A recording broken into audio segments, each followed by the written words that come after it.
My toxic company literally almost fires me for taking PTO for being sick, so I decide to get revenge on them by putting them in their place in a way they will never forget, resulting in one of the biggest karma backhands I've ever given to the face of a company in my life. Here's how I did it. So I used to work as a researcher in an inbound call center. I love the work and the company was fantastic when I started, but after 4 years, they've got bought out by a big international corporation, which is a pretty standard hack and slash corporation. They buy up a profitable company, strip it of all assets, they cut costs, they slash the quality, they make good money until our well-deserved fantastic reputation is completely destroyed, and then they sell it off and they move on. Within weeks, the company went from being fantastic to work for to just yet another crappy, tense work environment where the bosses take advantage of the employees. One quick example of how badly they nerfed the bonus structure is that one particular bonus went from being able to earn up to $1,000 extra in 3 days to a single $50 Boston Pizza gift card. Previously, all employees got paid varying bonuses under this scheme, but in the new system, only one person gets the gift card, and they had the nerve to get mad at us when the new slap in the face bonus failed to motivate anybody. Now, I was good at my job, and not to brag, but I was the most productive employee on the floor. We were given 15 PTO days to use every year, which according to our employment contracts and company handbook, were to be used for sick days, mental health days, and other personal reasons. No explanation was ever asked for, meaning that you could use them as and when you will. I always made sure to use all of my PTO by the end of the year as it did in bank. Previous management encouraged us to do so, and also there was no bonus for not using it. I followed the company rules, always gave plenty of notice, and only once left the team dangling with no notice. And the only reason that happened was because I got seriously ill at the time. Well, the new management takes over and right away, they start trying to intimidate us into not taking PTO. I hear a lot of this from my fellow employees, how when they would call in, the supervisors have started grilling them. They'll be challenging them and saying, well, you don't sound sick and all this other garbage. A lot of intimidation and bullying tactics. So by the time I needed to use a PTO day, I'm completely ready. I call in one day and I tell them I won't be in tomorrow. They want to know why, so I tell them that I'm not feeling well. Their voice grows immediately cold and they get a rude tone. Well, you don't sound sick to me. Being a smart aleck, I said to them, well, not even doctors try to diagnose illnesses over the phone, but they just kept pushing me. Can you come in this afternoon? You don't sound sick. You've been using a lot of sick days, way more than other employees. I got tired of being treated like a criminal for obeying the rules, so I got a recording app for my phone. I live in a one-party consent area, so it's perfectly legal to record phone calls. And the next time I felt sick, I called into work. Now, they always begin every call with a disclaimer. They would say something like, thank you for calling. For your information, this call may be monitored or recorded for quality purposes. I would say hello, give them my name, and I would say, by the way, just so you know on my end, this call may be monitored or recorded for quality purposes. Because I am recording the call and I think it's only fair to let them know. The supervisor gives out a perfunctory laugh and then says, so why are you calling in sick? You don't sound sick to me. I'll put you down for sick in the morning, but you'll be in for the afternoon. I inform them that no, I am calling in for at least one day and I will update if I don't feel better. She says to me, no, I'll put you down for a half day and you can call in again if you don't feel better. Once again, I said no. I restate my position and I tell them that is that. She then gets really pissy and starts insinuating that this might cause me to lose my job. Why do you take so much more PTO than other employees? I then say that I take what my employment contract says that I'm entitled to, no more and no less. Well, you should have a better team spirit. We'll have to review this with human resources. And she said this in a threatening tone, just this classic bullying playbook. I'm off the next day and I come in for my following shift and I'm told to go see human resources. I then sit down at the desk of someone who we will call Art, who is very much the corporate human resources lapdog. He goes on about how they're going to have to review my employment contract and consider whether or not going forward I'm a good fit for the company. Now, in case I seem too calm in this scenario, bear in mind that while I do prefer to remain at this company for the time being, I do not care if they want to fire me. I'm very good at my job. I have several job offers from competing companies, so the threat of being fired just does not even faze me in the slightest. While Art is berating me, I take out my phone and I start playing the recording I made when calling in sick. Art then stops and starts to get annoyed. Then, realizing he's listening to a recording of an employee verbally berating and intimidating a worker for exercising their contractual legal rights, he then excuses himself and is gone for about 10 minutes before returning visibly angry but restrained. He tried to dress me down, scare me, intimidate me into thinking I had violated the law with an illegal recording. I told him that working as I did as a professional researcher, I had to no surprise done my research, and a single party consent is all that was required. He then shifted gears, saying the recording didn't count because the supervisor thought I was joking. But I said to him, well, I wasn't. He then said to me, but she thought you were. And I responded by saying, and she was wrong. So it doesn't really matter what she thought. I told her the truth, she made a mistake, and recording my phone conversation is 100% legal and admissible. Art then leaves and returns a few minutes later, even more red-faced than before. He said to me, "You can go back to your desk." I did as instructed, and that was all I ever heard again about using my PTO. Whenever I called in from then on, they were always very precise and professional. Their tone was as cold as a politician's promise, but that was a lot better than the bullying from before. Oh, this pisses me off so bad. I can't stand companies that act like this, dude. Seriously, you're just trying to take time off for I don't know, being sick. Do they really want you to come to work and give everybody the plague? I'll do that. I got no problem with that. If we want to make sure everybody in my department gets the stomach bug, dude, let's get to work. Let's party, baby. I will absolutely spread that virus like the plague. Let's do it. All these people had to do was just give you the day off and be like, "Oh, I'm so sorry. I hope you feel better soon." But instead they want to be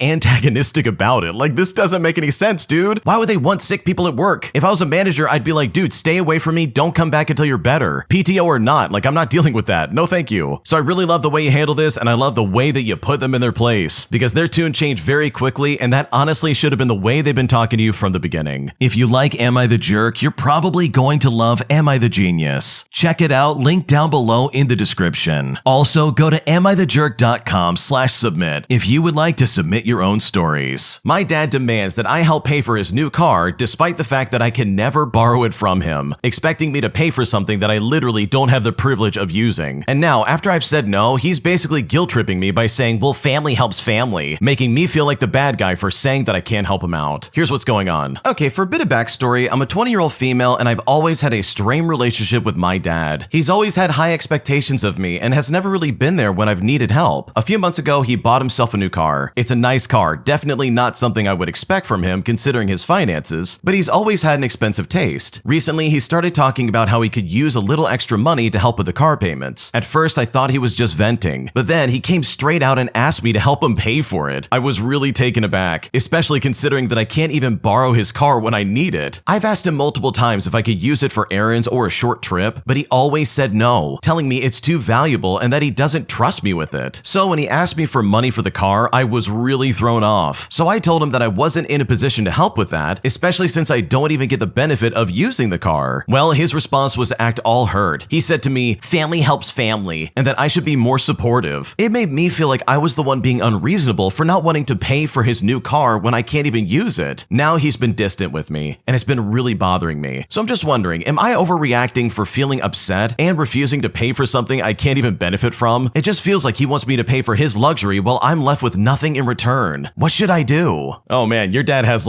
absolutely so much audacity to be like, "Yeah, help me pay for my car, but by the way, you can never use it. And if you don't do it, then guess what? I'm gonna guilt trip you." Your dad sucks. This is so stupid. It's just not even funny. How can he honestly expect you to help pay for a car that he himself won't allow you to use? That's really dumb, and in my opinion, I think you're completely justified being upset about this. My manager tried to make me feel bad about a supposed mistake at a table I was serving, but what she didn't know was that my family was at that table, forcing me to realize that my manager truly is a toxic piece of garbage. Here's how it went down. Okay, so I work at a popular steak chain restaurant. My mother-in-law came to eat with my father-in-law and ordered a modest dinner. My manager ran their food knowing who they were, and I thanked her a few minutes later for running their food. I don't like this manager by any means. She is a regular "see you next Tuesday" if you know what I mean, and was sent away from our location for mistreating the staff. And how she's back is another dumpster fire story for another day. But I'm gonna work with whoever because that's just how I am. And I've been trying to allow this manager to show me that she's changed. Anyway, so I thanked her for what she did. And with the nastiest attitude she could possibly muster, she throws in, "Yeah, the lady at the table said that she asked for a Coke and she's been waiting for a while." At this point, I knew she was just trying to hurt me. So I looked at her with the most deadpan face and I tell her, "That's my mom." She then looks at me and says, "Oh, okay." My mom said that she did not need a Coke, and then why would I even need a Coke? I have 3/4 of a Coke left on my table. Instead, what they were waiting on was a Makers and Coke, which my father-in-law asked me not to ring in until he had food. Which, by the way, this idiot manager dropping the food off gave me a second to do. Which, by the way, is why I thanked her in the first place. I'm honestly sick of this manager, and I really hope somehow she gets kicked out again. Wow, what a weirdo, seriously. She came up and tried to be like, "Oh yeah, they got the wrong order," or something like that, just to try and get under your skin. And it's like, dude, that's my mom. She didn't ask for that. You're crazy. Because I'm right there with you. I can't stand managers or coworkers who act like this at work and then still expect you to have some semblance of politeness when they refuse to give any to you. It's super obnoxious obnoxious, and yeah, I can't blame you for not wanting her around. Am I the jerk for cutting down trees my neighbor planted in my yard without my express permission? Because removing them was an entire process in and of itself, and I'm honestly hoping I never have to deal with these people ever again. Here's how it went down. So over a year ago, our new neighbors, we'll call them Mr. and Mrs. Short, planted trees in what I thought might be my yard. I wasn't totally sure where the property line was, but we shook hands and agreed that if the trees ended up being on my side, they would sign them over to us. And this is no big deal because I really didn't care at the time. Also, since they were midway through planting 22 trees, they made me feel like moving them wasn't an option anyways. Over the next few months, they started mowing what was definitely my yard between my house and the trees. Then one Saturday, they even mowed in front of my house and along the sidewalk, leaving me with a half-mowed yard. It kind of felt like they were forcing me to finish it, even though I had other plans that day. And trust me, I was tired of them encroaching on my property. That Saturday morning, I knocked on their door and asked if we could get something in writing about the trees or they would need to move them. But instead of working with me, I got hit with straight hostility, unwillingness, and even threats. So later that week, I put up a temporary fence around the trees to stop them from crossing onto my property. Now at this point, I'm going to skip some of the threats, the police involvement, and other interactions from here and skip straight to the point. We ended up spending $350 on a survey, which is not easy for us financially, especially with a 6 to 7 month old baby at the time. The surveyor showed us that the property line runs between the trees and the fence. So to clarify, the 22 trees are about 2.5 feet into my yard, and the temporary fence is actually 6 to 8 inches into theirs. We sent them a certified legal document giving them 30 days to either move the trees or officially sign them over. On day 29, we got a certified letter back saying the trees are ours and that the fence didn't need to be moved. Fast forward 6 months or so to May, and my wife wants the trees gone as a Mother's Day gift because they're just an ugly reminder of the drama. We take down 2 trees and suddenly Mr. Short is at the fence, demanding that I move my fence by Sunday. And by the way, at this point, it's Friday afternoon. He starts pulling on the fence, getting heated, and being completely unreasonable. I got a video of this, and it's not enough to count as a crime, but proof of his temper and outrage. Mr. Short constantly makes threats and then follows it by, "That's the law," and insists that we call the cops. At this point, the both of them are belittling not just me and my wife, but also our now 18-month-old child. While we're waiting for the cops, things I can mention them saying are, "Oh, how do you sleep at night? I hope your child doesn't follow in your footsteps," or something along those lines. The police come with a resolution for me to move my fence in 30 days, which is totally fine. I should have done it before, but the bushy trees made moving the wire fence even more of a pain. But now, thankfully, they're all gone. Now, these trees were planted under ginormous Indian bean trees, which meant that these 2 to 3 foot evergreen trees were shaded all day. Most of them were dying from little sunlight, or they were dying from some kind of mite or disease. They were not planted in a straight line either. Transferring them would likely have killed them, and also it would leave me with holes in the yard, as Mr. Short took all the dirt from the holes. I don't hate the trees, but it's just planted by dumb people who literally don't know what they're doing. They kept acting like it was my job to tell them before they planted trees on my property. But in my opinion, it's their responsibility to know their own property boundaries and not mine. Wow, talk about crappy neighbors. Holy crap. This guy plants trees on your yard, gets pissy when you're like, "Can we get something in writing?" And then tries to be like, "Oh, you know that fence I said I was okay with? You need to remove it by Sunday. I'm gonna give you 2 days to get it done. Get it done right now." It's like, dude, give it a rest. Nobody cares what you're saying. But thankfully, from the sounds of it, everything worked out. And hopefully you don't have to deal with these idiot neighbors any longer. My idiotic company makes a mistake by trying to punish me for the way I called out sick, resulting in me causing a revolution amongst my employees that caused so many problems for upper management that it was truly a beautiful thing to see. Here's how it went down. Okay, this happened a while back when I worked in a distribution center. It was one of those days where they were trying to cram 50 people's work into 25 people, which is pretty typical in these types of places. I was tired of it and had sick time, so I went to my supervisor before lunch break and I said, "Hey, I'm gonna leave after lunch." We usually told him when we were gonna do this, so that over our lunch he has time to move people around and cover the empty work slot. Well, I was on a certain list with people in upper management, and they wanted to use this to burn me, and so they called me into the office the next day. When I got into the office, they went in on me. "So you told them that you were going to leave well before you left? How did you know ahead of time that you would be sick after lunch? Sick time is for being sick only, so if you use it without being sick, you are stealing company time." And believe it or not, that's what they wrote me up for. I responded by saying, "So if I would have lied and said I feel sick, I'm going home immediately. I mean, wouldn't I be in trouble?" And when I asked this, they literally replied and said yes. So that's when my malicious compliance came into play. I told everyone at work, about 150 people, that if you notify that you are leaving ahead of time, you will get written up for time theft. And you know what? No one ever did it again. From that point on, one, it was, oh, I don't feel good, I'm going home, for anyone who wanted to, meaning that their job position went unmanned for the 30 minutes it takes to restructure and reassign job tasks, meaning every day, 2 to 3 times a day, they would have to take someone from another job and put them in a backed up mess, which led to more calls off. It got so bad that the upper management started an intimidation campaign in which they would start saying things like, I'm starting to see a pattern, whenever people left early more than once in a year. I now have a new job that is a million times better, but I thought I would share this here because it truly was so great to get back at these people. Okay, I love this so much because these people literally did this to themselves. They tried to punish the original poster, which in effect literally tanked so much of what they were trying to do. So good for the original poster for getting back at them because these people, from the sounds of it, absolutely deserve it. Am I the jerk for purposefully leaving out an annoying coworker from any of the breakfasts that I buy for my coworkers, resulting in one of the weirdest interactions I've ever had in my life? Here's what went down. Okay, so I have a coworker that I have to admit I find really annoying. We can get along, but I just don't see us ever dealing with each other outside of work. One thing that she does that I find really annoying is we often get food and beverages provided, and she will take it for later. Then she says that she either threw it away or just gave it to her child. I also have a coworker that I do like, but they do more traveling, and they're at my site certain days. We get together for breakfast and lunch, and when we do this in office, we bring extra food and drinks for other coworkers. The first time the annoying coworker was here for breakfast, I asked her if she wanted any of the food or drinks, but she clearly just doesn't like the type or brand that I purchased. Before walking away, she took a lot and a drink and said to us, I'll just give it to my child. Well, I did not like my food, in my opinion, being wasted like this. When I buy breakfast now, I tell the workers I like about it, and I do it in a conference room. This has been going on for 2 months now, and I guess someone finally told her. On Friday, she was like, did the company bring this? And I said to her, oh no, this is a working breakfast. If you want to join us, you can. She then started asking all these weird questions, acting like we were eating out of a garbage can. I said to her, listen, either you want to eat something or just let us work. If you don't want something, I bought it. And if there's leftovers, I want to bring it for later or for my family. She then twisted her face, but eventually left. Now, I think I'm right, but a few coworkers said that I was talking about her daughter. But here's the thing, I wasn't, but I didn't want to hear the song and dance. If you're not eating it, I'm giving it to someone I actually like. I'm not running a snack shack for kids. Also, I buy the food, meaning that I pay for it with my money. The company has nothing to do with any of this. So am I the jerk in this situation? Because right now I don't know what to do. Okay, I'm gonna say that everybody sucks here because seriously, the original poster is being really petty, but also it sounds like the coworker who's being annoying is also being super annoying by being like, well, what are you guys doing? And like almost interrogating you guys about like what you're eating and why. So overall, this seems kind of weird across the board because the attitude overall, in my opinion, just seems very petty. Today, I messed up by booking a flight for my family only to realize that I scheduled this in a way that we arrive a day early. And at this point, I honestly don't know what to do. Here's what's going on. Okay, I'm currently in full panic mode after realizing I've royally screwed up our family vacation planning, and I'm the designated responsible one who handles all the booking. Long story short, I managed to book flights for our family of 4 to arrive at our destination a whole day before our hotel reservation starts. And now our main hotel is fully booked for that night, so we can't even adjust it. The amount of tabs I had open while planning this trip should have been my first warning sign. Flight prices for different days, hotel options, car rentals, vacation packages. My browser looked like a digital hoarder situation. So I decided I would take care of all the bookings at once. I got our flights for what seemed like a steal, but I should have known the universe doesn't just hand out travel deals without consequences. I just double checked everything today, and thank God I did before we left, and I realized our flight landed at 2:00 p.m. on the 15th, but our hotel reservation and airport parking both start on the 16th. So now we're looking at nowhere to stay that first night, no parking our car at home, a family of 4 with luggage, potentially homeless in a tourist city, and me facing the judgment of my spouse who specifically asked me, are you sure the dates lined up? Now I'm frantically searching for a one-night hotel that won't cost a fortune and trying to figure out if we can add an extra day to our airport parking without taking out a second mortgage. The worst part about it is I'm the one who always lectures everybody about checking and double-checking travel plans. And now it looks like the shoe's on the other foot and I seriously don't know what to do. Oh no, you're that kind of person. You're the one who's like, okay everybody, let's check and double-check everything. And then here you go messing up in a way you're always lecturing about. Oh god, that's not good. I can see your dilemma, but hopefully there's some kind of way you can like spin this where it's like, okay, maybe it's not that bad. Like maybe there's a one-night hotel you really can go to, as well as some silly spontaneous thing where it's like, okay, we're gonna do this one really niche thing that I definitely didn't plan on doing, and then that way you can kind of sell that, oh oh yeah, I planned this. This is totally normal. And then after that, you go to the new hotel and everything's fine. Because let's be honest, your kids are probably not going to notice any of this, but your partner absolutely is. So I think at least having some kind of game plan might save face just a little bit. But at the end of the day, I think you are going to kind of like expose yourself to the family and be like, okay, yeah, you saw me mess up. Sorry about that. Which, by the way, that's totally normal. It happens to everybody. The number of times I've messed up my plans and had to like improvise on the spot are so numerous it's hard to count. So sure, you have a track record of being like the really organized and like responsible one of the family, but it seems like everybody has their time where it's like, okay, it's my time to mess up, and sorry about that everybody, but I definitely messed up big time. So regardless, hopefully it all works out and you're still able to have a good time, because this really is going to be a make or break moment of if you can keep that reputation, which from the looks of it, it doesn't seem like that's very promising. My crazy entitled aunt kicks me out of her house as she claims that I'm a vindictive sociopath. But despite the fact that she stole money from me every single month, as well as went behind my back to learn my secrets from my therapist, she still claims even to this day that she was a saint for putting up with me for as long as she did. And I now feel very confused and very hurt. And at this point, I seriously don't know what to do. Here's what happened. This story also came from the Am I the Jerk subreddit. Check the links in the description if you would like to submit your own story. Okay, I need to start off with a bit of background. I'm currently 26 years old and I'm a female. And this took place mostly when I was 21 to 22 years old. I should also say straight up that I am not a sociopath. I do have mental issues, which I'll explain briefly in a moment, but none of those issues include me being a sociopath. Before this story, I had a very strong relationship with both my aunt and my uncle. I had been living with my parents, but they were moving to a new state, and I at the time didn't want to leave my life behind. So my aunt and my uncle offered me to move in, originally with no rent required or expectations of me. This seemed like a great idea. I could grow to be my own person and start healing from some really bad experiences I had prior. However, I really had absolutely no idea just how bad this would all turn out for me. The first few months were great. I got a job nearby at a grocery store, and I got myself a therapist for my mental issues. Now, for the short list, I had developed a severe depression at a young age, and I had a history of attempting self-deletion, if you know what I mean. I have severe anxiety, which is now worse today. I have PTSD, and I also have dyslexia, ADHD, and autism. Now, despite all of these, I was starting to actually function as a normal member of society thanks to my therapist. For the first time in my life, I actually began to feel good about myself. I wasn't judged on my clothes, I wasn't judged on my eating habits, and I wasn't judged for doing any of my art projects or for just playing video games. I even got myself a tattoo of a roaring tiger turning into a dagger on my shoulder, and it still looks awesome even today. But then it happened. I apparently broke the water filter on the fridge, so like the responsible adult that I was trying to be, I offered to pay for it, and I did exactly that. Then I bought myself a filter water bottle. That way I wouldn't break the fridge filter ever again. Now, I wouldn't know this until months later, but apparently this was taken as me being spiteful. Now, how is this spiteful, you may be asking? Well, honestly, your guess is as good as mine. Then a few weeks later, my little sister spent 3 days with me at my aunt's place, and I took care of her and everything was fine. But when I went to work on the last day, I came home to absolute chaos. So I'm not entirely sure what exactly happened, but the microwave, which was in perfect working condition before work, was broken in a strange way. The glass on the microwave door was shattered. I'm not entirely sure how to describe it, but it looked as if someone tried to break the microwave door off of the microwave, which is not something that my 14-year-old sister had the strength to do, but she was somehow still being blamed for it. So here I am trying to be responsible and just try to solve the issue by offering to pay for a new microwave, as I knew that it wasn't my sister, because someone had to fix this issue, and I felt that it was my responsibility to protect my sister. So I bought a new microwave, leading into this next issue. My aunt said that I spent too much money and offered to help me save. The original deal was that I would give her $400 a month and she would put it away for savings. And at the time, I was stupid and young, thinking that there's no way my family would screw me over, so I didn't get this in writing. Well, I never saw this savings as she always used my money. But hey, this may be half my monthly money, but at least I'm not having to buy my own food and hygiene products, right? Well, I was so wrong. 2 weeks later, I wasn't allowed to eat their food or expect them to buy my shampoo and body wash. And I thought to myself, okay, that's not really a big deal. I surely make enough, and the money I'm giving my aunt will be for moving out once I find a place. I did not make enough in between paying my therapist, my phone bill, my rent, and trying to buy my own food, so I was completely broke. Then my aunt would request request me to bring home groceries with a promise that she would pay me back. But then, as you can probably guess, she would never do it. Now, here's an example. One day, my aunt asked that I bring her home an entire lemon pepper rotisserie chicken that was about $10. And for reference, I only made about $10 an hour. So I buy it, I bring it home, and I stand there waiting for my money as she starts eating it right there. I was then appalled when she said to me, "No, you can't have any. This is my food. Go away." Eventually, I ate maybe once every 3 days, and my therapy sessions weren't working as my therapist began claiming that I was just overdramatic when I talked about how useless I was beginning to feel. I eventually found out that my therapist and my aunt were close, and they would talk about me a lot. And my therapist would even tell my aunt everything I said in therapy. Then COVID started, and this is when it all got really bad. My aunt claimed that I was a sociopath. Now, you might be asking yourself, what evidence could she possibly have? And the only thing that she could come up with is that I didn't yawn when other people yawned. Suddenly, any small mistake that I made was a vindictive attack. For example, if I forgot to throw away some trash, she would say that I left it there out of spite. If I didn't rotate my laundry at the exact moment the cycle ends, she would claim that I was purposefully in the way so that she can't do her own laundry. She also had a habit of opening my mail and reading it, trying to push me off to random guys when they drag me to bars and casinos, and I now just don't like going to either because I'm not a big drinker and I hate gambling. And this is also not to forget what happened when I told her that I was bi. She said to me, "You are born either straight or you're born gay, and you were born straight. Being bisexual is a perversion. If you ever date a woman, I will disown you." So naturally, my girlfriends were kept secret. By October of 2020, my aunt claimed that she couldn't deal with me anymore and kicked me out. So I moved to my parents as I had no money because she never gave me any of that savings money that she said she was putting away. My aunt then disowned me after she kicked me out, and you know what? At first I was distraught as I truly had no idea what I had done so wrong while I was living with her. Now, an unfortunate side effect of autism is that you truly don't understand why people react the way that they do, and most people don't care enough to take the extra time to talk to us. We are also unfortunately easy to manipulate and break apart. That year that I spent with my aunt was meant to build me up, but instead it did a lot of damage to me mentally. Oh, and I now just don't trust my therapist anymore. To this day, I still haven't talked to my aunt, and I now always make sure there's a contract made for anything involving money, whether it's family or not. To this day, my aunt still believes that I'm a vindictive sociopath, and that she was a saint for dealing with me for so long. So at this point, I really need to know if I was the jerk in this situation, because right now, I seriously don't know what to do. No, you are definitely not the jerk, and I'm so sorry that you dealt with your aunt for so long. For starters, you're definitely not a sociopath, and if anything, that's your aunt projecting that onto you. Like, the way she treated you was insane. She very clearly broke that microwave, by the way, and she also was stealing money from you every single month. Not to mention the fact that your therapist went behind your back. Like, that's insane behavior and also incredibly illegal. So for her to be like, "Oh yeah, I'm such a saint for dealing with you for so long," like, that's insane because it's definitely not the truth. You had to put up with so much garbage from that lady, it's not even funny. So no, you are not the jerk. Your aunt is incredibly manipulative, and I'm honestly so sorry that you dealt with that in the first place. If you like Am I the Jerk, you're probably going to love Am I the Genius. Check it out, link down below in the description. Also, go to amithejerk.com/submit if you would like to submit your own stories. Am I the jerk for yelling at my sister after she'd basically tried to take over my wedding planning process by ignoring and completely tearing down everything that I was trying to do? Because right now she's very angry and is refusing to talk to me. And at this point, I seriously don't know what to do. Here's what happened. I'm a 29-year-old female, and to start things out, I'm planning my wedding for September of this year. It's the end of summer and also the month that I met my fiance. My sister, who we will call Kat, that's not her real name, was supposed to get married 5 years ago, but her partner passed away in a motorcycle accident. She was devastated and had a hard time. Since then, she's been very gloomy, and her relationships don't last long. She also goes to therapy off and on. When I told my family that I was getting married, Kat was visibly sad. So my mom asked me to involve her in the planning and to ask for her opinion to make her feel more part of it. However, she didn't agree with my choice of September, thinking it's a bad month for a wedding. She also didn't like the colors I picked or the dress I wanted. But regardless, I tried to listen to her sometimes. At one point, she said to me, "I can't believe you'll be the first daughter that my father's gonna walk down the aisle." And when she made that comment, I was completely gutted. Now, it's also important to know that I'm not having a religious ceremony. My fiance's best friend got a license to officiate our marriage, so it's it's not that serious. But with that in mind, I'm planning the wedding to reflect our personalities. My best friend suggested that the bridesmaids wear different colored dresses, but my sister didn't agree. She made some comments by saying, it'll look like a gay pride parade, as well as saying, you're turning your wedding into a gay wedding by listening to all of your friends' suggestions. And yes, my best friend is gay, but we have similar taste, so his opinions are highly valuable because they match mine. Last week, we were organizing the entrance of our bridesmaids and best men, and in our culture, we call them godfathers and godmothers, and they enter together. So I told her that my best friend would enter with his boyfriend. My sister then said that my wedding was going to be an absolute circus, and that as my older sister, she would make me see reason. She insisted that two men shouldn't enter the ceremony together because not all the guests would understand and appreciate it. Well, needless to say, her comments were very annoying and very hateful. She continued with her remarks and even called my fiance to get his opinion. At some point, I was fed up, and I yelled out by saying, you're out of line because this is my wedding and not yours. You can have your own wedding and plan it as you want. I was very angry, and my mom came from the garden to see what was happening. Well, Kat started crying and went to her room. It's been 5 days, and she's giving me the silent treatment. She told my mom that she won't be attending my wedding, and it's honestly very annoying. She always tries to make me feel uncomfortable. For example, if she's in the kitchen and I enter, she just straight up leaves. Yesterday, my mom said I should apologize because my sister is fragile and this topic makes her suffer. However, I don't think that I'm much of a jerk, but my mom said that yelling at her was a jerk move, even if I was right. So honestly, am I the jerk for yelling at my sister? Because at this point, I seriously don't know what to do. No, I don't think you're the jerk at all. For starters, what your sister went through is honestly awful, and it sounds like she's still dealing with that grieving process and all that comes along with it. But seriously, it really is your own wedding. It seems like she's trying to curate this into what she wants out of the wedding instead of what you want, and that's really not fair for you in the slightest. Like, you're just trying to have the best wedding possible, and she's almost trying to take over and like make it her own. That is seriously obnoxious, and that's not fair for you in the slightest. So no, I don't think you're the jerk at all, and while yes, your sister is clearly going through a lot, the way she acted towards you is completely unacceptable. And if I was in your shoes, I probably would have reacted the exact same way. Am I the jerk for leaving without explanation after my mother-in-law pretended not to hear me and then decided to break more boundaries that I had set with her in the past? Because right now, my husband is very upset with me, and at this point, I seriously don't know what to do. Here's what happened. I'm a 32-year-old female, and I have a 7-month-old daughter with my husband who's also 34. My country does ensure a long maternity leave for up to 2 years. However, I am self-employed, and I cannot afford to lose my clients, so I try to work while my daughter is sleeping and during the weekends. Lately, she's been teething, so I'm operating on little to no sleep. Now, with that bit of context, I need to say that I have an issue with my mother-in-law. She does what she wants despite people asking her not to, and then she says oops or just completely denies ever doing it. It was annoying before the baby, but after she was born, it became insufferable. My husband talked to her and set boundaries, so she stopped doing that when my husband is present, but she was still doing it when it's only me in the room. So we agreed she cannot visit when my husband is not at home, and my husband is not to leave me alone with her. Because of these boundaries, we did not see them for nearly 2 months. They lived 2 hours away, and we did not find a mutually good time, but they finally came over last Sunday. 20 minutes into the visit, my father-in-law wants to see a lawnmower that was broken down, so my husband goes into the backyard with him, leaving me, the baby, and my mother-in-law inside. She's drinking coffee and eating cake, and then she sits next to my daughter on her playmat and tries to feed her some of the cake. I immediately told her no, that she can't have that, but my mother-in-law pretends not to hear me and proceeds putting her spoon up to my daughter's closed mouth. I repeat that she needs to stop doing that and that she can't have cake yet, and definitely not from your spoon. But still, she pretends not to hear me. I repeat it again, and still I get nothing. And now there's cake on my baby's face and she's fussing. So I grab my daughter and I go to my husband and my father-in-law, suddenly gesturing him to come back inside. After about 5 minutes, my mother-in-law decided to go outside too and was approaching me and the baby. I gestured to my husband again, and he made an annoyed face. I had no energy to deal with any of this, so I stood up, went inside, grabbed the baby bag and the car keys, and I went to the car without saying a word. My mother-in-law asked me where I was going, but I just completely ignored her. I drove to my sister's, which is about 15 minutes away, and there were some missed phone calls from my husband, so I texted him where we were and that we'll be back in the evening. It was time for my daughter's nap anyways, and she fell asleep, so my sister told me to go to sleep as well. After she woke up and had her milk, my sister took her and told me to go back to sleep, and I slept for 3 hours in total and my phone was on silent, so my husband's calls were ignored, and apparently his parents left disappointed and my mother-in-law cried. Well, my husband is now furious that I did this. We're still fighting about it, and he can't believe I was so rude and took the baby away when his parents came to see her after such a long time. He's angry I couldn't have waited a few minutes so that he could finish talking about the lawnmower, but I told him I'm too exhausted to deal with this garbage. He left me alone with my mother-in-law despite our agreement. So am I the jerk for leaving without explaining anything? Because right now I seriously don't know what to do. I don't think you're the jerk, but also I can't believe that your husband is not more assertive with his mom. Like seriously, you straight up said, hey, don't do that with my kid. And she not only pretended not to hear you, but she also sat there and just did it anyways. And your mother-in-law absolutely knew what she was doing. She was doing all of that on purpose. Her alibi when you complained later to your husband was that, oh, I didn't hear her say anything. But that's a load of garbage that literally just does not stand in my opinion. And if she wants to act like some kind of stuck-up jerk by doing whatever she wants with your daughter, then by all means, in my opinion, I would have left as well. Like, I'm not gonna sit there and take that for a second, especially from somebody who's gonna be so blatantly and openly disrespectful, because her behavior is absolutely disgusting, and there is no way you should have to put up with that in the slightest. My entitled mother stole my identity and is now begging me to open up a credit card in my name that the both of us can somehow use. And I'm honestly so done, and I just can't wait to finally move out. Here's what happened. So my mom has put several bills in my name when I was younger, and when I turned 18, I checked my credit and I found a debt of over $800. She had messed up my credit so badly, but the good thing is that I disputed it and it was removed in just a few weeks. Fast forward and I'm now 22 years old, and a few months ago my ID was laying around in my room, and she came in with her phone to show me a picture of my ID to say to me, see how easy it is for someone to just take a picture of your ID? And when she did that, I lost my temper and I got mad at her for taking a picture of my identification, knowing that she always accidentally posts pictures on Facebook because she literally doesn't know how to work a phone. Not to mention that she went to jail for fraud when I was 3 years old. So I told her to delete the picture of my ID, but she refused to do it. Later that day, she was talking about her boyfriend overseas in Africa and sent him a picture, but she sent him the wrong picture and told him to delete that picture that she sent immediately. And only then does she come to me telling me that she deleted my picture. And at this point, I feel like she accidentally sent a picture of my ID. I asked her and she said it wasn't my ID that she accidentally sent, but I just don't trust her. Fast forward and I just got a job at a restaurant that's paying me about $18 an hour. She gets Social Security income monthly, and I was struggling with my part-time job, so we are down bad in poverty. Every day I'm finding ways to work, and I even have to call in a Lyft just so I can get to work in the first place. Well, she wanted to sabotage the fact that I barely have money to get to work until my full check comes in, while she has a few dollars that she can give me, as I've done it for her a billion times. She told me to put a credit card in my name so we can have groceries and gas money, and if I don't do that, then clearly I just don't want to help myself. I'm honestly so sick of how ridiculous this is, and I will be moving out very soon, because my hate for this woman is growing literally every single day. That is insane behavior, and seriously, I would be on guard from here on out. Like, your mom not only went to jail for fraud when you were 3 years old, but she's actively trying to ruin your credit and basically use you for free money. Like, why on earth would you leave your identification lying around, or even still live with her after the age of 18? Like, that should have been an immediate sign of saying, oh yeah, I gotta get out of here as soon as possible. Because trust me, when given the chance, this lady absolutely will ruin your life. She's already tried to do it once before. So yes, I would be moving out very quickly. There is no way I would ever stick around in that kind of environment, because what you're describing sounds like an absolute nightmare. Am I the jerk for not inviting my sister to my wedding, all because of her behavior that she exhibited at my engagement party? Because right now, my sister is furious, and my parents are upset, saying that I should give her another chance. And at this point, I seriously don't know what to do. Here's what happened. So I'm getting married in 2 months to my fiance, who we will call Alex. We got engaged last year and decided to have a small engagement party with close friends and family. It was supposed to be a joyful occasion, but my sister, who we will call Emily, caused quite a scene. Emily has always had a flair for drama, but I didn't expect her to make my engagement party all about herself. She showed up late wearing a white dress which felt very inappropriate, and immediately started complaining about everything: the food, the decorations, and even the guest list. The breaking point was when she got into a heated argument with my best friend Sarah, and it was over something so trivial. She accused Sarah of trying to steal the spotlight and ended up causing a huge scene that left many guests feeling uncomfortable. My fiance and I had to step in to defuse the situation, and it completely ruined the mood of the evening. After the party, I had a long conversation with Emily about her behavior, and she apologized, but it felt insincere, and more like she was just saying it because she had to. Since then, I've been anxious about her attending the wedding and potentially causing more drama. After a lot of thought, I decided not to invite Emily to the wedding. I felt it was the best decision to ensure the day went smoothly and was about celebrating our love rather than dealing with unnecessary drama. When I informed Emily, she was furious and accused me of being unforgiving and petty. My parents are also upset, saying that I should have given her another chance and that I'm being too harsh. And right now, I'm starting to feel guilty. I don't want to cause a rift in my family, but I also want my wedding day to be peaceful and happy. So right now, I'm wondering if I'm the jerk for not inviting my sister to my wedding, because right now, I seriously don't know what to do. Honestly, in my opinion, I don't think you're the jerk at all. It seems like your sister was using your engagement party as like a rehearsal for the way she's gonna act at your wedding. For starters, she literally showed up in a white dress. And in my opinion, if you're looking for a red flag in this story, that's a really good place to start. It's pretty obvious, but you really should not wear white dresses at someone else's wedding. That is a really messed up thing to do, and it only steals the spotlight from the bride. So for her to sit there and be like, oh, you're trying to steal the spotlight from the bride over to your best friend, like not only was that just not true, but it also seems like Sarah basically gave away exactly what she's trying to do. She showed up trying to make some kind of big grandiose entrance and then just went after the next person that she could see within eyesight. Like that is so annoying, and there's just no good excuse for that. So no, you are definitely not the jerk by not inviting her, because honestly, it really seems like you're saving yourself from a massive headache. My entitled mother freaks out and loses her mind when she finds out she needs to be vaccinated from COVID-19 if she wants to attend my wedding. As she claims I'm trying to politicize my wedding, when in fact, I'm just trying to protect some very vulnerable people that would be attending. And now, as a result, she has completely cut contact with me and has ghosted my wedding entirely. Here's what happened. Okay, so this took place a couple of years ago. Long story short, after lots of ups and downs, I met the woman of my dreams and I fell head over heels. All the background that you really need on her family is that she was raised by her mother and her grandmother, the latter of which is in her 70s and suffers from severe CPOD and has only 33% lung functionality due to past health issues, including lung cancer as well. Fast forward through several years of dating and then moving in together, as well as buying our first home together, and we are now planning our wedding. We send out invites to all of the usual family members and friends, and I get a call from my mom, who lives in a different state, who is clearly quite upset. She's furious that on our invites, we explicitly included that all attendees need to be vaccinated for COVID-19, and anyone showing anything even remotely close to symptoms needed to stay home, because the man walking my bride down the aisle and performing part of the ceremony would literally expire if he was ever so unlucky to contract the virus. And by the way, all of this was explicitly told to us by his doctor, who was very nervous about him being in a large group setting for these reasons, and actually pleaded with us to please include this part for his health. I explained the reason to her, but it was all to no avail, at which point she said she was just gonna have to see the photos afterwards on Facebook if you're seriously gonna politicize your own wedding. When she said this, I was dumbfounded, and I tried to explain that it had nothing to do with politics, and it was literally a life and death situation, to which she scoffed and screeched about how selfish we were being. And then she proceeded to rattle off all the various news talking points of the time about how the vaccine was evil, and so was anyone and everyone who endorsed it. And you know what? That was the last time I talked to her 3 months before the wedding in 2022, to which she never RSVP'd and never called again, and she and my stepdad ghosted the wedding entirely. And I'm honestly still blown away by the way that she acted. Yeah, that's one of those situations where it's like, okay, good riddance, I don't need you at my wedding in the slightest. Like, that is so obnoxious that you would be like, oh, you're politicizing your wedding. It's like, are you serious right now? People have passed away from COVID. How can someone be that selfish where they would try to be like, oh yeah, you're politicizing your wedding, when it's very clear that you're just trying to protect somebody who's a part of the wedding and plays a major role in the function of it. So if this was the straw that broke the camel's back, then honestly, good riddance, because someone like that clearly just wants to cause problems, and that's not someone I would ever want to deal with on a daily basis. If you like Am I the Jerk, you're probably going to love Am I the Genius. Check it out, link down below in the description. Also, go to amithejerk.com/submit if you would like to submit your own stories. My little sister is the worst person on planet Earth. She constantly treats me like garbage and is always using me for everything under the sun. And after a lifetime of dealing with her garbage, I am now stuck at an impasse because I seriously don't know what to do. Here's what happened. So to start things out, my sister is horrible to me and the rest of my family, and her personality has been been remarkably consistent since birth. She's combative, she lies and gaslights, and will manipulate you. She spits in my face constantly, and I am so hurt and tired from a lifetime of this, because I don't think this behavior is normal. I'll provide some examples to try and illustrate what I mean. For starters, when she was a child, she was sitting on my dad's lap, and she was pinching him, and he told her repeatedly to stop. He told her if she didn't stop, he would drop her. Well, she pinched him again, and he dropped her right then and there. She then runs to mommy crying about how dad dropped her to portray herself as a victim, even though she's the one that instigated it. And sure, I know she was young, but again, this is to illustrate the consistency in her behavior. When she was of the age to go to school, she would steal my clothes and she would never return them. In fact, she would destroy them, putting a hole in them or even tearing them up. And worst of all, she would hide the evidence and would always deny it even though everybody knew the truth. She stole my mom's van pre-license and drove it into the garage, causing a lot of damage. And again, repeatedly denied it even though we all knew it was her. She snuck out constantly during high school. She was very into drinking and partying, including spending quality time with people, if you know what I mean. In fact, she did that in my car and let her friends do that in my car as well. She also got into a car accident after taking it for a drive with her friends when it was snowing. And we do share the car, but it was my car. She would say horrible, cruel things to me and drive me to tears many times over the years. She started countless avoidable blowout fights with my mom, all by refusing to be cooperative about easy things. For example, refusing to get up early when asked, or refusing to keep her room clean. About a year ago, I got into a car accident near her apartment, which resulted in my car getting totaled, and she declined to drive me home. And I just cried the entire Uber ride home. Now, I will say in her defense, her cat had a procedure at the vet earlier, and she didn't want to leave the cat, but I was still hurt, because if the roles were reversed, I definitely would have found a way to pick her up after a severe wreck. Also, she would ask me to check on her cats if she was away for a night. And this was a semi-regular thing that she would ask for. But you know what? I would go, even after a long 15-hour workday. When I asked her to check on my cat while I was on vacation, she just simply didn't want to. And in that moment, I just cried because I felt used. She asked for help constantly, but never helps anyone herself. She was recently rude to me during a very stressful period in my life due to work, and I went off on her in text. She showed my parents the text that I sent, but of course failed to tell them why I said those things, thus portraying her as a victim again. Also, as an adult, she is horrible with money. This month, she called me in a panic because she apparently spent all her money on a friend's wedding and could not afford any of her bills. I have been trying to give her financial advice for over a year, and she's just completely ignored me. She asked to borrow $400 and then failed to pay me back when she said that she would. I didn't say anything because I assumed she couldn't afford to pay me back yet, but later I learned that she was partying with her friends over the weekend at an event, and I'm absolutely sure she was spending money while she was there. When I confronted her, she told me she forgot about it, which is just a complete lie. I'm honestly just so tired. Hundreds of similar stories. She just makes me so miserable. I want to cut her off, but she apologizes, and the behavior continues and the pattern repeats. She's never the bad guy in her versions of the stories, and I would feel like a crazy person if my mom and dad didn't validate me. I don't even live in the same state as her anymore, and she still continues to negatively impact me. I'm just so confused by this behavior, and I just wish I had an explanation. I don't like conflict, and I'm not an instigator. I don't start fights with her, and I've always helped her out. I don't know why she is so unkind to me. I'm so envious of siblings who are also friends, because right now I am so distraught, and I seriously don't know what to do. Yeah, I completely understand where you're coming from. Having a sibling or some kind of like extended family member in general who treats you like garbage and literally just uses you whenever they need something is very disrespectful and a giant waste of your time. Like, you've gone to bat for her several times in her life. You've been there for her when she needs help or when she needs money, but she has never done the same for you pretty much ever. She always takes and she never gives back, and that is so unfair. And it really sucks. Like, you would expect them to at least come to bat for you at least once in your life, but I'm convinced that people who act like this are simply never capable of seeing how they can reciprocate and help people out in return. They only take from others and they never give back, and in my opinion, that's the mark of a really bad person. And I personally think that your sister definitely fits the bill. So yeah, I don't blame you for being upset, but also there's gotta be some kind of line in the sand where you finally say enough is enough. And sure, you don't want to cut her off completely because you do love her and it sounds like you want to try and have some kind of like relationship with her, but that absolutely doesn't mean that you should have to let her like walk all over you all the time. Like, in my opinion, some kind of healthy boundary really wouldn't be a bad idea, because the way she's treating you right now is completely inappropriate, and you do not deserve deserve that in the slightest. Am I the jerk for not caring if my adopted sister feels included after she decided to bail on the 5-year anniversary of my dad passing away? Because right now I'm incredibly hurt and I seriously don't know what to do. Here's what happened. So I have a biological brother who's 24 years old and an adopted sister who's 27. She was adopted when I was 1 year old and she was around 4. For most of my life, my sister received all the attention from our parents and my brother and I were just kind of there. My parents would bend over backwards to make sure she felt like a part of the family, which is great, don't get me wrong, except they didn't bother to make my brother and I feel included. When she was 19 years old, we found her biological family and they have a great relationship now. But I feel like this completely ruined our own family dynamic. Our dad died 5 years ago, and it seems like she just moved on from our dad to the other dad and is also slowly moving on from our family to her biological family. Her biological mom's side also seemed to have a problem with us because we are white and my sister is black. So every time we try to be involved in activities, there are always jabs at us, and I think they encourage her to become distant from us. My mom still acts like my sister is the center of the world though. The last 2 Thanksgivings, we had to have family Thanksgiving dinner days before because my sister was going to have Thanksgiving with her biological family. And this was the same for the previous Christmas, where we exchanged gifts on the 20th, and my sister didn't even bring my nephew as he was at his biological grandma's place. My final straw has been a trip that we had planned in honor of my dad. On the 5-year anniversary of his passing, we were going to plant an orchard in a certain African country that my dad worked and lived in for years and we visited many times. Planting this was something my dad had planned before he passed away and had planned it all out perfectly, so we would only be executing his plan. We had agreed that the 5-year anniversary felt like the perfect time, except now my sister's biological sister will be getting married around the same time, so this means that my sister can only join us after the actual anniversary day. My mom says it's okay, we can plant trees a week or 2 later, and she actually said that when we plant the trees doesn't make much of a difference as we'll still be honoring him, and that my sister will only ever get to attend her sister's wedding once. She says it's a week's worth of work anyways, so it's not like we're going to be done on the actual day. Well, this made me mad, and I have told them that I will be breaking the ground on the actual anniversary day, with or without any of them. She said I was being inconsiderate, and that I should think about how this will make my sister feel like she doesn't matter to the family. My sister has been part of our family the same amount of time that I have been, only she can exclude herself. My brother keeps flip-flopping between coming with me to be there for the anniversary or waiting for my mom and sister some days later, and I honestly can't blame him. So am I the jerk for insisting that I'm not waiting for anybody? Because this trip is in 2 months, and I refuse to take any chances on missing this date. No, I personally don't think you're the jerk, and I don't blame you for stepping forward and saying, yeah, I'm gonna be honoring my dad whether you're there or not. Like, it really seems like your parents have played favorites with your adopted sister, and they've done everything they can almost to like the extreme, and it's basically ruined yours and everybody else's experience in the family, specifically you and your brother. And you know what, sure, I totally understand that they would want to make sure that your sister feels involved, but this has gone so far that they now neglect pretty much anybody else's needs. It's literally all about your sister whether you like it or not, and that is obnoxious in my opinion. So if I was in your shoes, I would do the exact same thing. I would fly to the African country that you're referring to, and I would break ground on this orchard. It clearly means a lot to you and your family, and it seems like you're the only one taking it seriously, because this is obviously something that you guys have been looking forward to for a long time. And if they're not going to take it seriously, then honestly, that is their loss and not yours. My parents and siblings are incredibly entitled, forcing me to do things around the house that I definitely should never need to do, while also practically making me the parent and the leader of my household, despite the fact that I'm trying to move out and move on with my life. And right now, I feel like I'm at a crossroads, as I seriously don't know what to do. Here's what happened. I'm a 23-year-old female, and I'm the oldest out of my parents' kids, and I live with my brother who's 20 years old, my sister who's 16 years old, and my youngest brother who's 10 years old. Now, I've been essentially a caregiver to these kids for as long as I can remember, and when I can't be a caregiver still, it all comes down to the fact that according to them, I'm just being selfish. I have a rocky relationship with my parents. I don't talk to my stepdad, and I resent my mother since apparently it's my job to work around my own work schedule just to keep an eye on the youngest when he's not in school, because apparently my other siblings are just too busy to do that. I want to move on with my life, and I'm saving to leave, but it's taking longer than expected, because honestly, stuff just keeps coming up. For example, maybe I get sick, or I need to get my wisdom teeth removed. The list just goes on and on. My main problem is with my brother who's 20 years old, as he has never changed. As a kid, he would scream about, oh, I want this and I want that. And of course, he would be given whatever he wants. And now that he's an adult, it's all the same thing. He can't keep any of his money and expects me to just cough it up to him, or he's never home, so I'm left to look after his 2 cats. Oh, and he moved out for 6 months and came back with 2 cats, but he doesn't even look after them. He leaves his keys at home every night and expects that I'll wake him up and let him in at 2 in the morning every morning, while I have to work from 7 a.m. 6 days a week most of the time. And it seriously bothers me that even my parents don't say anything about his behavior. He expects us to run around him all the time. We're expected to put money on his card for public transportation. We're expected to feed and look after his cats, and he doesn't even clean up after himself. And of course, we gotta walk on eggshells around him, because even if we say one word wrong, it will just start this massive argument. And the last time, a really big and bad one happened. He will sometimes just waltz right into my job, asking me right then and there for free food, which I don't exactly agree with. But then there's my mother. My mother hasn't lifted a finger around the house, and at this point, I just don't even know how long it's been. I do the cleaning and cooking for everyone as soon as I get home from work, and that's at like 5 p.m. Nobody lifts a finger despite my protest, and my parents do work, but only to really contribute towards their own wants and needs. And that mostly comes down to luxuries that they definitely don't need. I honestly don't know. I just feel like they're super entitled and they definitely take advantage of me. And at this point, I seriously don't know what to do. Yeah, that is a horrible situation to be in, because right now you are definitely the parent of that household. Your parents have basically taken a step back. They don't care about what happens to their siblings, and they've placed that responsibility on your shoulders. And it's seriously not fair. You don't deserve to have your entire life put on hold, all because your parents don't want to be parents in your life. Not to mention how your brother's been acting. Like seriously, this guy's an adult, and he's going to learn the hard way that he can't expect everybody else around him to basically pick up the slack. I mean, the guy is coming in at 2 in the morning and he's expecting you to let him in at the drop of a hat? That doesn't seem fair at all. He is 20 years old. He should be able to have his keys with him at the bare minimum. Like, that really is not a big ask of anybody, and the fact that your parents aren't enforcing this in some kind of way is really obnoxious. It's also really weird to me that you're the only one responsible for your 10-year-old brother. Like, based on what you've described, if you didn't step up and like help out around the house, as well as take care of your family and clean the house all together, not to mention after working, 12 hours a day, then I'm pretty sure nothing would ever get done. So in that regards, I absolutely agree with the original poster. Their family is super entitled, and this is really just not fair, because I think you deserve to have your own life, and you definitely deserve to live around people who are going to take care of you and share the load. So in my opinion, I definitely think it's time to really start looking for somewhere else to live, because what you're going through right now is really unfair, and you do not deserve it in the slightest. Am I the jerk for telling my mom that she is ruining my wedding, as she has practically tried to take over my wedding from the very start? Here's what happened. I'm a 28-year-old female, and I'm dealing with my mom's excessive gift giving of clothes and her intrusive involvement in my wedding planning. Throughout my entire life, she sent me numerous packages of clothing, always unsolicited by the way, and mostly it's stuff not of my style. I've tried multiple times to politely return the items that I don't like, but this hasn't stopped her from sending me more. My fiance recently pointed out how her style is very different from mine, often very childish. Despite returning 80% of the clothes that she sends, she continues to inundate me with so much more. Well, the situation escalated with my wedding dress. When we went shopping, she pushed for a matronly dress that I hated and dismissed all of the ones that I liked. I eventually chose a dress that everyone, including her, seemed to agree was the most flattering. However, the next day she insisted it was too low cut and even showed photos of me in it to her friends at my grandmother's funeral to get validation. She claimed that they all agreed with her and suggested that we go shopping again, which I refused. Despite my clear refusal, she booked another dress shopping appointment, which was a humiliating experience. She showed me zoomed in photos of my chest to the staff, who graciously assured her that it was not revealing. However, it didn't stop there. In the car leaving the second dress shop, she said that she was then taking me to shop for rehearsal dinner dresses. I said as politely as possible that I wouldn't be requiring her service for that, to which she matter-of-factly stated that she wanted to be involved in picking it out. After I flew back home, she began sending rehearsal dinner dress options to my house, none of which suited me and were all returned. Each dress was either not my style or the wrong size. Despite my polite returns and clear communication, she persisted in sending more. Recently, I planned a trip back to my parents' place to pick up my wedding dress, which I couldn't bring back earlier due to luggage constraints. A day before my flight, my mom texted me that she had booked an alteration appointment for my dress, claiming it needed to fit perfectly and be less revealing. She also mentioned that she had paid $50 for the appointment. After all our previous conflicts over the dress, I was in disbelief that she had not let it go. So I told her that the prior dress shopping experience had been extremely upsetting for me and that I couldn't handle doing that again. Her response was dismissive, stating that both dress shopping experiences had been traumatizing for her too. Now at this, I